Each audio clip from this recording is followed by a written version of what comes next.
Since all things culinary are part of my autistic special interests, I have created this seasonal video about the production of royal icing.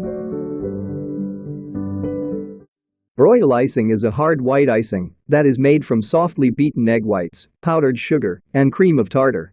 Cream of tartar, known chemically as potassium bitartrate, is found in the baking section or sometimes the spice section of your supermarket and consists of a white powder that will chemically react with the egg whites and the powdered sugar to make a hard sweet coating after it dries.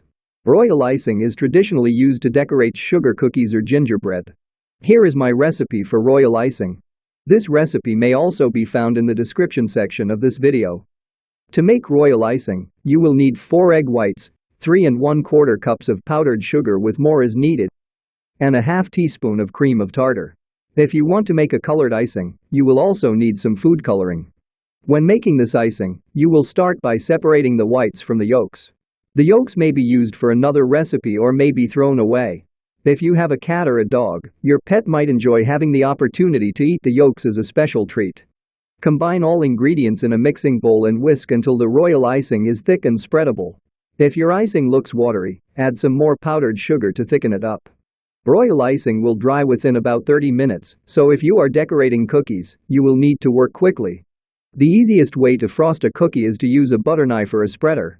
If you want to add decorative candy sprinkles, you should do this as soon as the cookie is frosted, otherwise the icing will harden and the sprinkles will fall off. If you plan to put icing on top of other icing such as this Christmas tree, the best way to do this would be to place the second icing in a piping bag and to use this bag to add the icing to the cookie. When icing cookies, spread the cookies out and give the icing about 30 minutes to dry. Once the icing is hard, the cookies may be stacked for storage.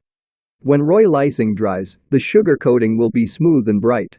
The icing will also add an additional sweet crunch to your cookies. Merry Christmas from Life with Autism.